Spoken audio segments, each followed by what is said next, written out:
Olá, seja bem-vindo a mais um Se Liga na Educação de Ciências. Eu sou o professor Bruno Galvão e vou falar com você, aluno do 9º ano do ensino fundamental, sobre o núcleo celular. Quais são os objetivos desta aula?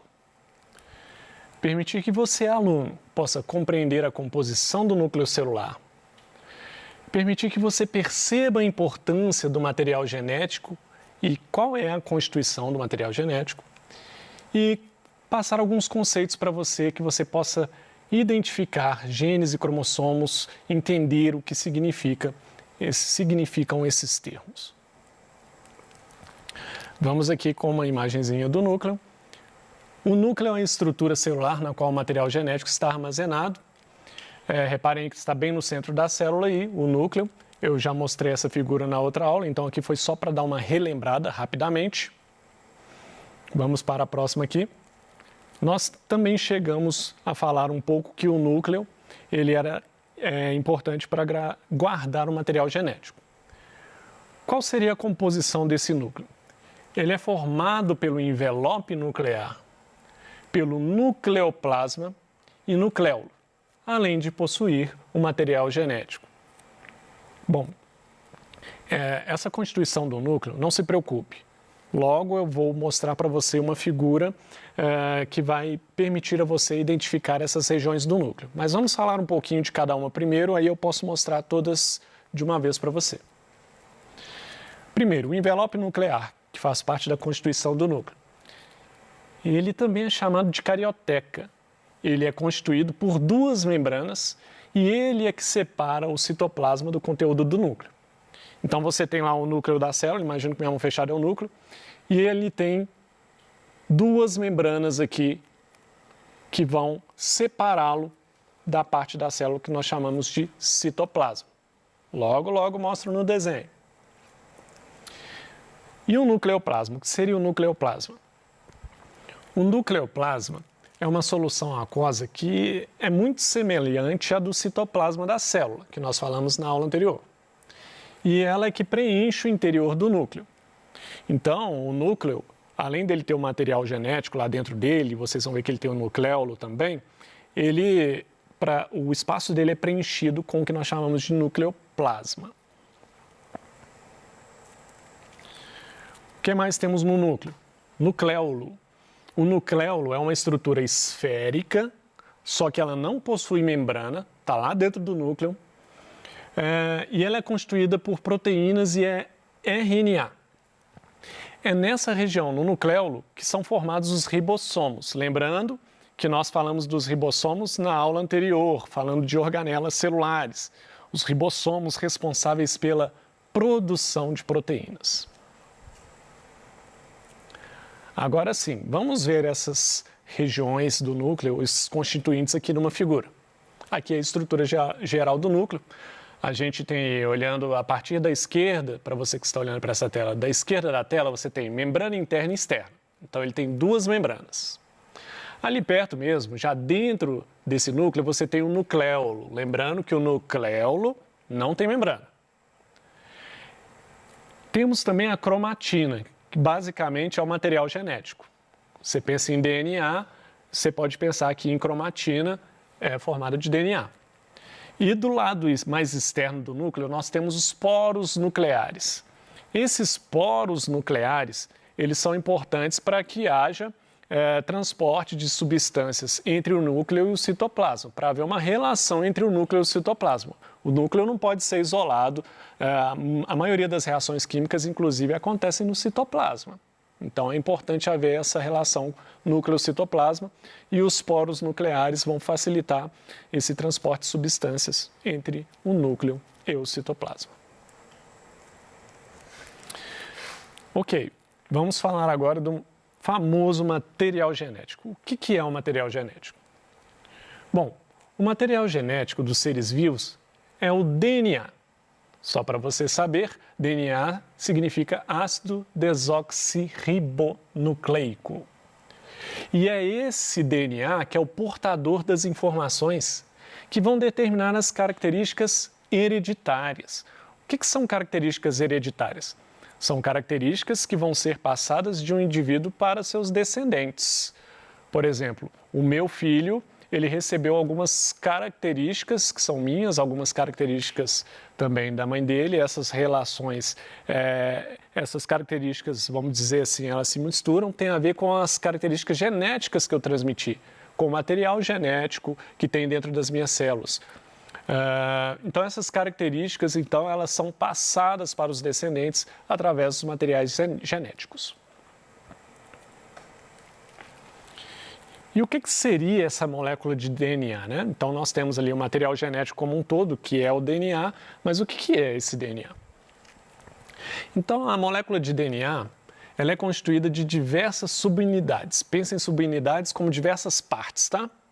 Os nucleotídeos, não se assuste com o nome, e esses nucleotídeos são constituídos por uma molécula de açúcar, não é o açúcar de cozinha não, por favor, vou explicar.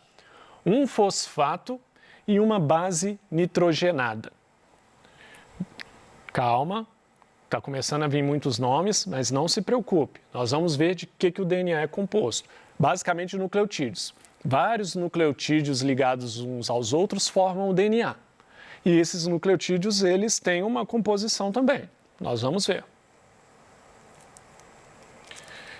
Eu disse aqui que os nucleotídeos são formados por um grupo de açúcar, fosfato e bases nitrogenadas. Vamos ver primeiro quais são as bases nitrogenadas. Veja aqui. Nós temos uma base nitrogenada. Quando eu falo base nitrogenada, pense que ela tem nitrogênio na sua composição, tá? Nós temos a adenina, que é representada pela letra A, guanina, representado pela letra G, citosina, representado pela letra C, e timina, representado pela letra T, todas as letras maiúsculas. Lembrando aqui que a timina ela está presente apenas no DNA. Existe uma outra molécula também que chama RNA, não DNA, RNA, que vai ter adenina, guanina e citosina, mas o RNA não tem timina.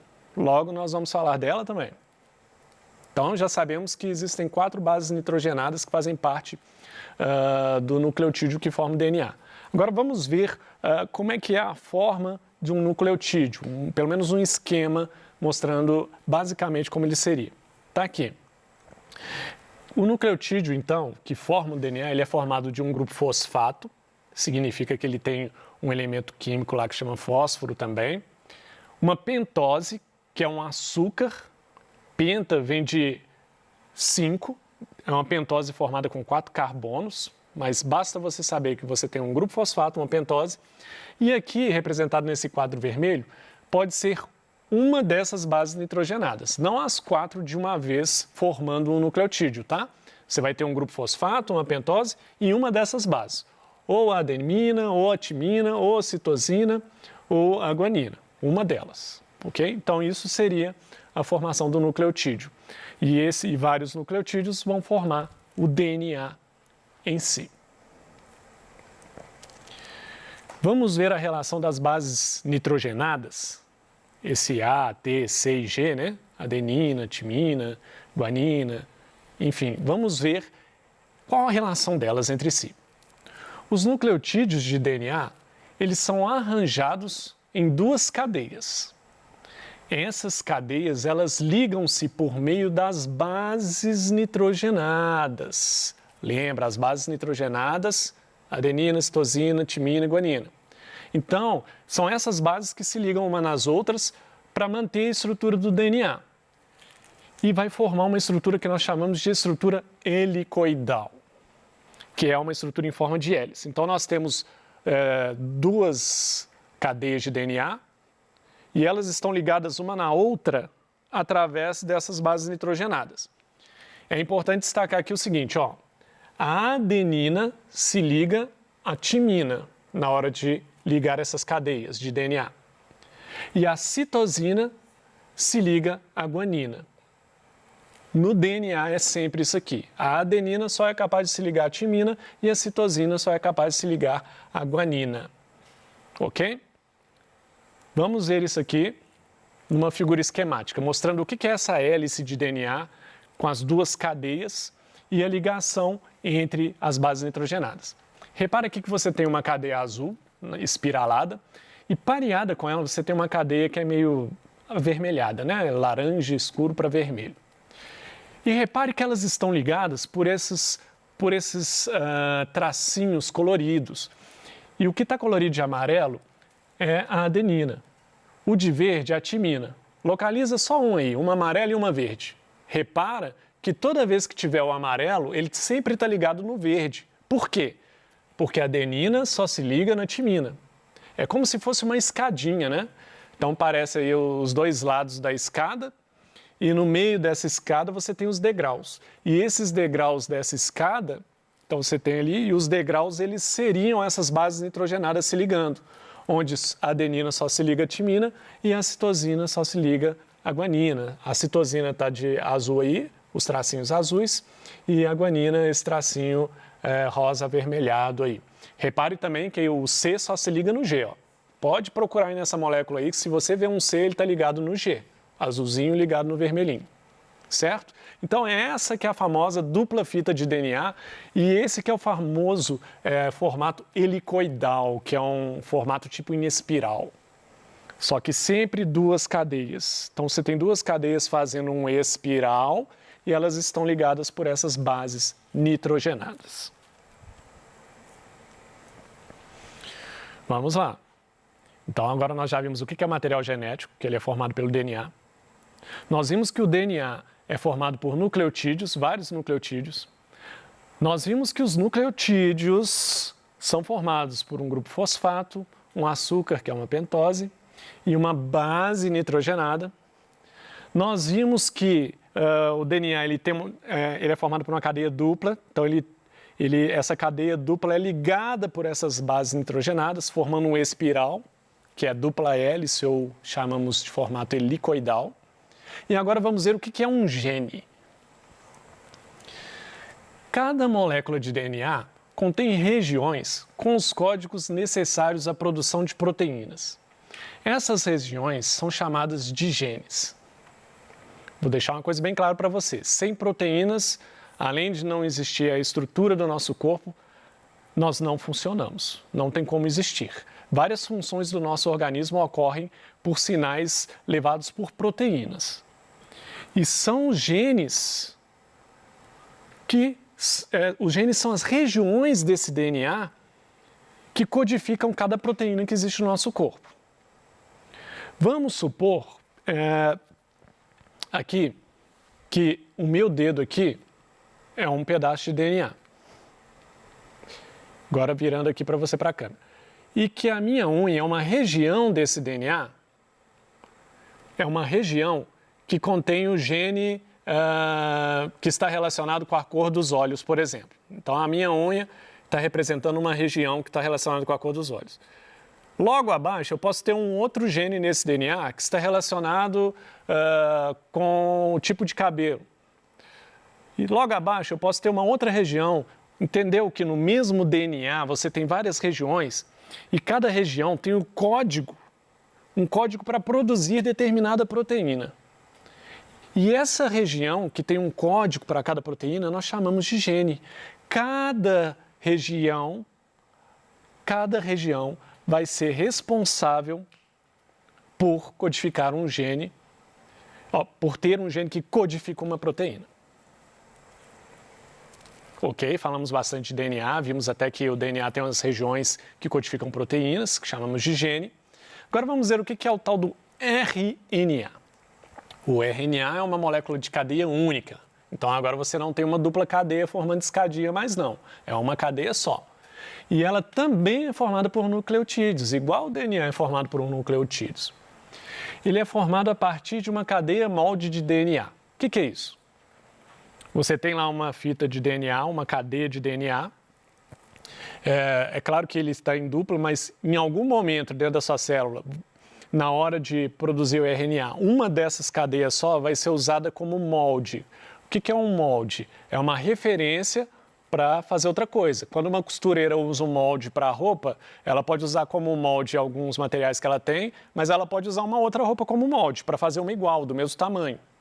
Então, o DNA ele serve como molde para fazer o RNA. Então, a sequência que tem, aqueles códigos que tem no DNA, eles vão ser transcritos, eles vão ser transferidos para uma molécula que vai ser feita a partir dele, que chama RNA. Então, o RNA é feito a partir de uma cadeia de DNA. Isso é muito importante.